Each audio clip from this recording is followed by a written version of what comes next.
Welcome back to MyView TV, the people's platform, the home of undiluted news, reviews, updates, and your daily dose of entertainment. Don't forget to hit the notification bell, leave us a comment, like, share, and subscribe. I don't bring nobody forward in here to cheer for me. Everything what you see up my natural talent. Man, me tell you something. You see, when you know what to please the audience with, it's simple, me. Wagwan, my people. Hope everybody doing okay. Hope everybody doing alright. Don't wait for a miracle to have faith. Don't start your prayers without first giving thanks. Don't close your eyes without first looking inside yourself. See that the true miracle is within you. Pick up everybody who live to see yet another Friday. And may I tell you people, I'm so happy this morning because I find myself alive. Every day above ground is a blessing. I don't know we not stop say that. Hold on then now, people. Me always come and me always tell you say, seven brother, seven different mind. Me know everybody tuned into them TV and I say, yo, the Jamaica them over Ukraine and the government now go feel look up at them. Why? We make them dance up. But let me tell you something now. There's a thing called waiver. And there's another thing called me I take it and me now pay it back. Yes, and we know all of that already. Yes, see me? Me I go be honest with no people. Me rather the indebtedness than to stay over there and dead. Because if me dead, me not have a chance. And remember the people who not agree with me. Yeah, and me I be honest with you. Me talk things how me see it, you know. Me talk it as it is and as it might be. A whole heap aside to this story, you know. You just need to come and see all of the WhatsApp message them. All of the communication between Uno and the government. People know I operate on this platform here already. Nobody knows safe. I will not pick up for nobody. So you know me I go in a little more. Me I go put a little thing together and make you form your own opinion. Yes, make you form your own opinion because from January contact they make about Wagwan and people decide say them are going to do what they want to do. But anyway, people, let me go into the ball-to-ball commentary on the news because that a feel a little more. Go on in the news, because all the thing are going on the news. And yes, police Slapweh, one more. And finally, Commissioner Lanemouth have something to say. Let me kick off the news right out of Portland first. A Portland man was shot dead, another man wounded in attack on Orret Lane in Buff Bay. Yes, people. Police named the deceased as 36-year-old Ricardo Everett, otherwise called Gregory of Woodstock Housing Scheme. Police report that at about 9:15 p.m. Everett was amongst a group of men on Orret Lane when a white Toyota motor car drove up and gunmen alighted from the vehicle, opening gunfire, hitting Everett to the upper body and another man to the leg. The injured man was taken to the hospital and Everett was taken right to the mark as him dead past spot. Remember me telling the police slap for somebody? Hold on now, people, here we are going right now. A probe has been launched into the death of a man who was shot in the leg after he alleged attacked a police officer who had confiscated a machete from his vehicle in the corporate area on Tuesday.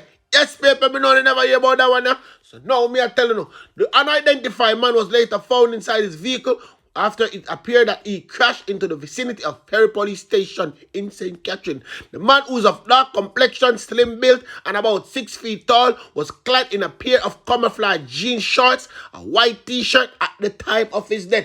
Anybody? Yes, any little concubine know this brother here? Phone the place that come from just like that. Just forward and come identify the body. Report reaching a news team that on Tuesday, the lawman was driving his motor car along Spanish Town Road when he noticed the driver of a Nissan motor car slapped another motorist with a machete. Officer reportedly approached the machete-wielding man, but the latter told the lawman several bad words. One whole heap of bad words and one whole heap of opening your mother and them sitting there.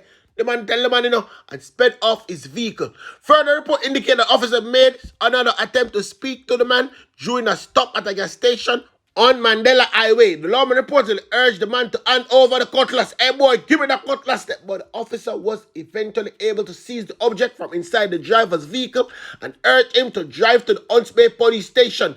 However, the motorist reportedly refused to comply and the cop drove off in his vehicle. But the man want back him cutlass to me, people. According to the report, while the officer was driving along the roadway, the motorist drove down the vehicle, forcing the officer to stop. Look at what this stupid boy do now, people. The enraged motorist reported then proceed toward the officer with a knife, and despite several calls for the man to stop, including the firing of warning shot from the lawman, the man failed to comply. The policeman then took evasive action and fired, hitting the man in his leg. According to the report, the wounded man subsequently ran to his vehicle and sped away from the scene. You know, she's saying stupid people. Yes, I'm very, very stupid. Shortly after, the police were alerted that the motor car, which matches that of the wounded man, crashed into a median in the vicinity of the Ferry police station. He was transported to the hospital. And guess what, people? Guess what happened next? You wouldn't believe it. Them now waste of time with boy like this at the hospital no more. No. So I'm succumb to him injury down there. Big idiot boy. You understand? I'm going to tell you something. The commissioner finally come out. And I say something will make sense. But before me make a list to the commissioner, make me just suggest this matter. Police, we know it's not alright right now, you know, negative 4% and okay on a sign off. You understand? But you now come in on the media and tell the people them say negative 120 lump sum. Come on, man. The people they need to know that too. Only not tell the people them answer that. But anyway, the commissioner right now, I tell them to watch out. Where these gunmen who have been faced with arrest by the police have decided that they are going to shoot their way out of it. Once there is a conflict or a gunfight between the police and gunmen, the police need to win that gunfight 100% of the time. The public can be confident that the JCF, in its pursuit of the guns, of the gunmen and the gangs, that if these persons do not engage the police and submit themselves to arrest, they also will have their day in court. These homicides that they do, these murders, don't occur as a phenomenon. They are done by people who are carrying high-powered weapons and are using them on their fellow gang members, on members of the public, on their own families at times, and they have no qualms about using it on the police. Anyway now, people, we can move on to the news, because all it more thing there, one need to hear about. A teenage boy who was among a group of armed thugs who executed 2 men in a brazen daylight killing has pleaded guilty to 2 counts of murder and other charges. 18-year-old Michael Black also pleaded guilty to illegal possession of firearm and robbery aggravation for his involvement in the $1.7 million robbery at a Lascaux MoneyGram store in Capital Clarendon last year, March. Black, who is believed to be a member of the Bloods gang based in Clarendon, pleaded guilty yesterday in the Home Circuit Court. Akeem Murray, also called Kimo, and Kemar Ramatar were on a motorcycle when they were cut down in a hail of bullets at about 3 p.m. in Clarendon on November 20th, 2020. Both men were also members of the Bloods gang. Yes, people and them own them Slapweh. An eyewitness told police investigators that they heard about 10 shots, then saw a white Toyota Axio motor car sped off. Bare headshot, people. Whole heap headshot. The witness told police, describing the injuries of both men. Black is to be sentenced on May 4th. Well, we never plan a funeral for this boy. This boy should not get Slapweh. Waste the time I put them behind bars. Anyway, make I move on. Magandang Westmoreland, 33-year-old O'Shane Blair, otherwise called Pastor of Cowas District, Grange in Westmoreland, was arrested and subsequently charged with the murder of 25-year-old Jefferson Lou, otherwise called Jermaine, a carpenter of Top Lincoln District in Grangeville, arising from an incident which occurred on Wednesday, February 9.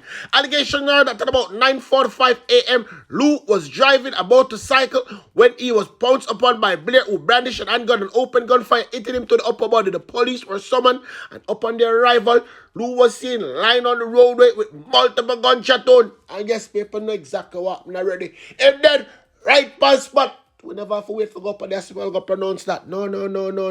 On Monday, February 14, Blair was shot and injured by gunmen and was admitted under police guard. He was later released from the hospital and subsequently charged. Hold on there a bit. No, hold on one bit. Why the hospital never do the right thing? On the hospital staff, why they never do the right thing and make this boy succumb? Waste taxpayers money behind there, you know? People, it makes no sense. Let me give you an extra news about some next people now. 2 teenage boys has been charged with child pornography by the St. Mary Criminal Investigation Branch. The boys, who are 15 and 17-year-old, were charged on Wednesday following a probe in allegation that they were being circulating nude photos of an underage girl. Papers to me always tell you, watch your bag a nasty picture of them and not send run.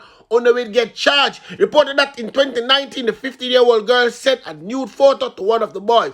The two teenagers are accused of circulating the pictures to friends and other persons within the community. A report was filed with the St. Mary's CIB. The teenager has been charged with possession of child pornography, access to child pornography, and production of child pornography. I know where in yourself, people, may I keep on the post-it on this, okay?